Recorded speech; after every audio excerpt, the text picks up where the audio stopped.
Hello and welcome to Lunchtime Politics on Channels Television. I'm Millicent Walker. On the news this hour, the Presidential Tribunal has begun today in Abuja with the People's Democratic Party praying to have the President served by substituted service and has asked the court to annul the election.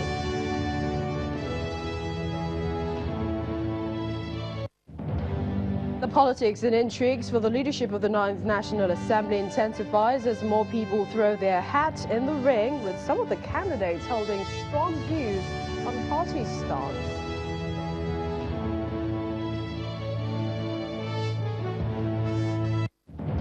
The former secretary to the government of the Federation, Chief Olufalaye, has asked the Oyo State Governor-elect Seyi Makinde to bring back the template of governance instituted by late Bafemi Awolowo in the Southwest.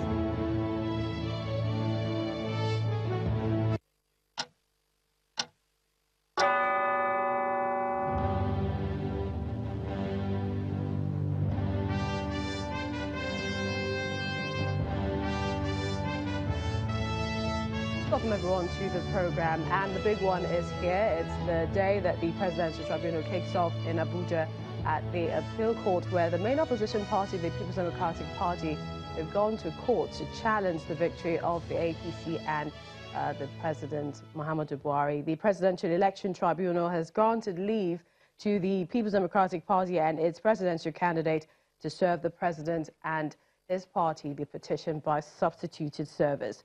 The petition and other processes are to be served on the President through number 40 Blantyre Street of Aminu Kano Crescent, Wuse 2 in Abuja, being the National Secretariat of the All Progressives Congress. Now, counsel to the PDP and its presidential candidate, Mr. Chris Uche, while moving the ex parte motion, asked the appellate court to grant the request on the ground that it has become practically impossible to reach the President for personal service. Mr. Uche also informed the court that it is in the interest of justice that the request be granted. Now, the ex parte application was predicated on 7 grounds. In his ruling, the lead judge of the 3-man panel, Justice Abdul Aboki, said the court granted the request of the petitioners in the interest of justice. Alhaji Abubakar was on the 18th of March filed a petition challenging the declaration of President Muhammadu Buhari as winner of the February 23rd presidential election. He's asking the tribunal to declare him as the winner, having scored majority of the lawful votes cast.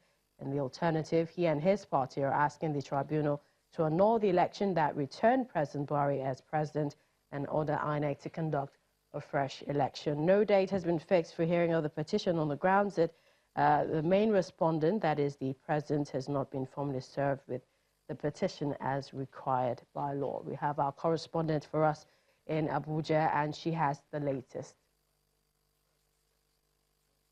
By the orders of Justice Abdul Aboki, who is the lead judge in the Election Petition Tribunal, the President will be served through the national headquarters of the All Progressive Congress at the Wuse 2 area of Abuja. Now, this order is predicated upon an ex parte motion filed by counsel to the People's Democratic Party and its presidential candidate, Mr. Chris Uche. Mr. Chris Uche told the tribunal that all efforts to serve the President personally had proven abortive, hence the need for the court to make an order for substituted service.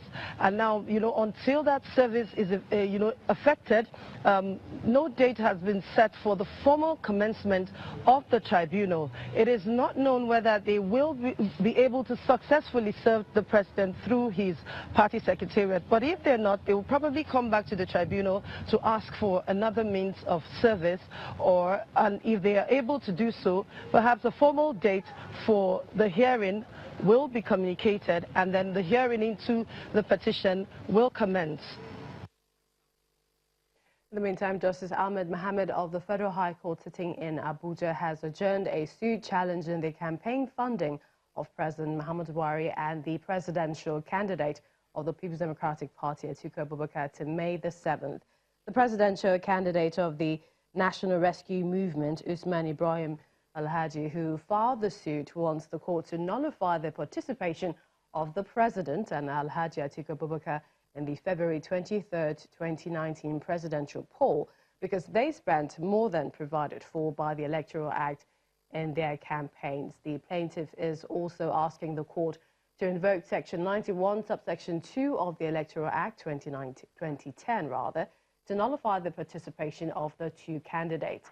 At a resumed hearing today, the plaintiff's counsel asked the court to deem the matter for hearing following the absence of counsel to the accused persons in court. The trial judge, however, ruled that the court cannot fix a date for hearing since the defendants are still within the 30-day period for a party to file a response in the suit. The Independent National Electoral Commission, INEC, has been speaking on the supplementary elections to hold in Adamawa State on Thursday, the 28th of March, and also on the judgment of the Court of Appeals Sokoto concerning the sponsoring of candidates by the APC in Zamfara.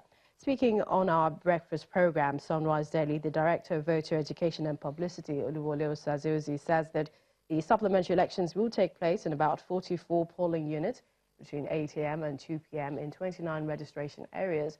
While on the concluded governorship and House of Assembly elections in Zamfara State, the Commission, he says, is reviewing the certified true copy of the judgment on the candidates of the All Progressives Congress in Zamfara State and will take a decision.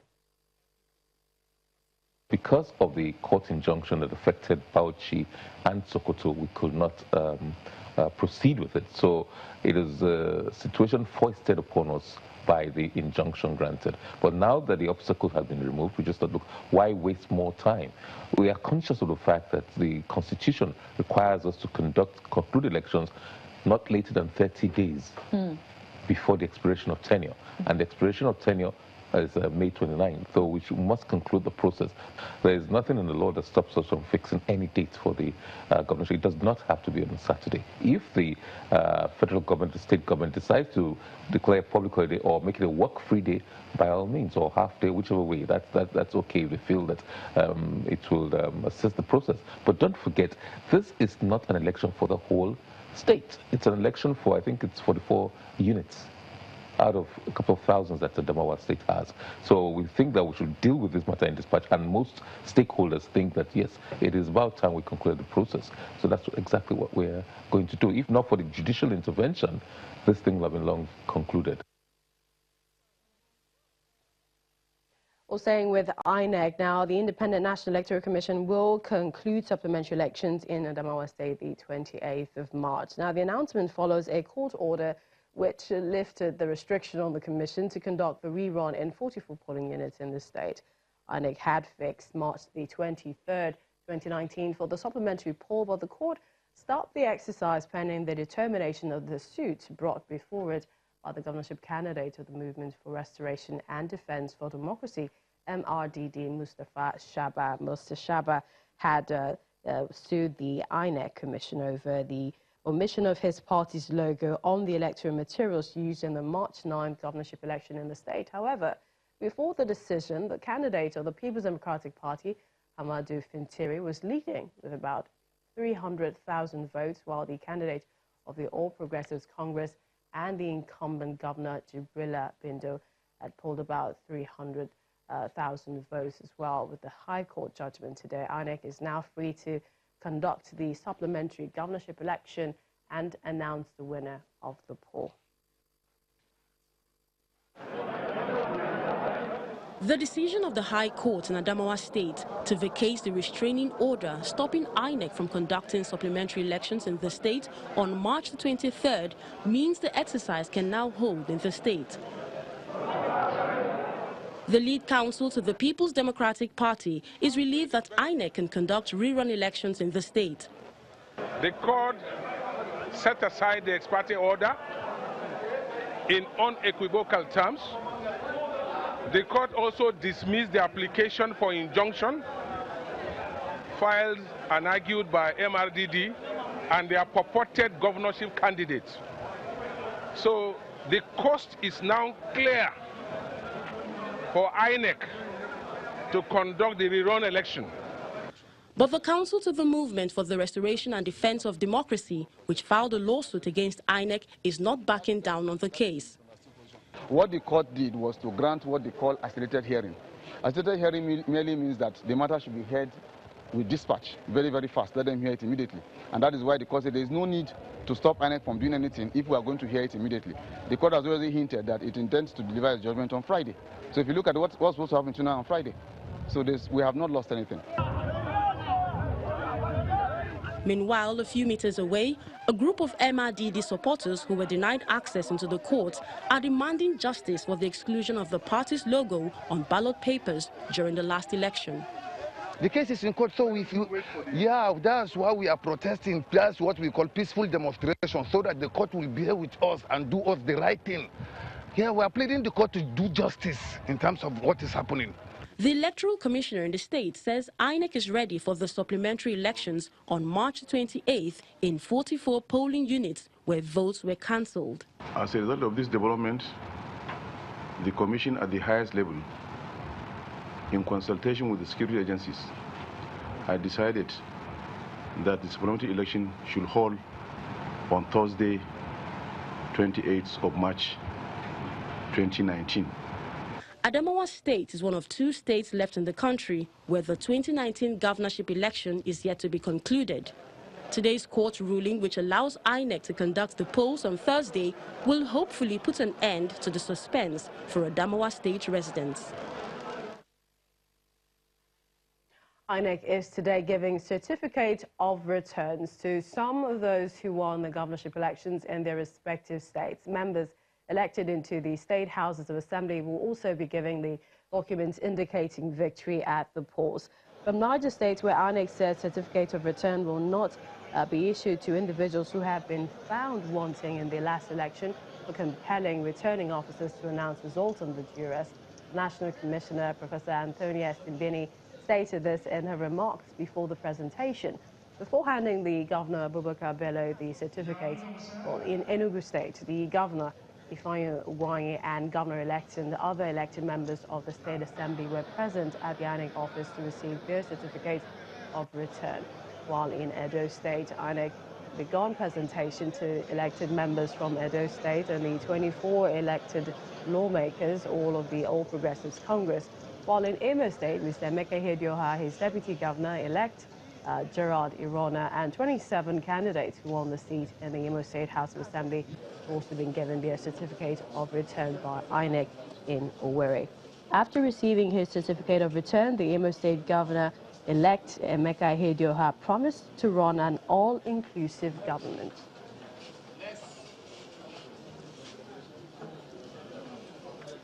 Back to legal matters now. The case instituted by Bishop Osadoloroche, an Edo-based Edo cleric and rights activist who dragged the APC national chairman and former Edo State Governor Adams Oshiomhole to court over an alleged corruption, is expected to be heard today at the Abuja Federal High Court. Here, Justice Anwolu Chikere is expected to rule on an application for order of mandamus filed by the bishop, asking the court to compel the EFCC to investigate as well as prosecute Oshiomhole for alleged corruption and embezzlement of funds belonging to Edo State while he served as governor of the state. The case may be stalled as parties and their counsels are yet to show up in court, except the applicant.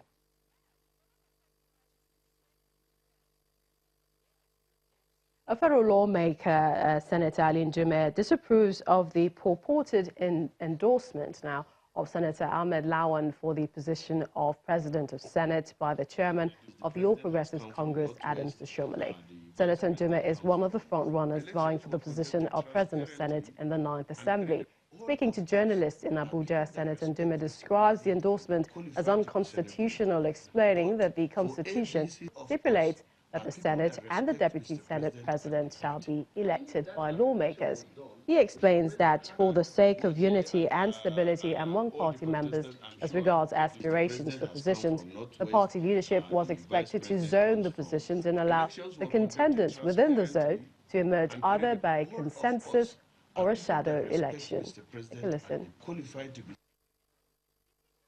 The Senate should be what it is supposed to be. It is supposed to be an institution that clearly by the Constitution is supposed to be independent. And what I feel pained most about is that even in primary school or in your own locality or in your own small community, you don't impose a leader on even the children around your compound. They normally have a natural way of saying that this is our captain or this is supposed to be our leader. What Adam Oshiomhole, because it was him that said that just threw it to us that Amelang should be our next president. I don't believe that that is truly the position of Mr. President. Because let me add that before I went into this contest, I consulted with Mr. President and he gave me the go-ahead. I consulted with Tinubu, he gave me the go-ahead. That was even immediately after the primaries, before my election. So to come on Lunchtime Politics, Chief Olufalaye has asked the Oyo State Governor-elect Seyi Makinde to bring back the virtues and standards of the late Obafemi Awolowo in the governance of the Southwest region. That's in a moment. Join us again.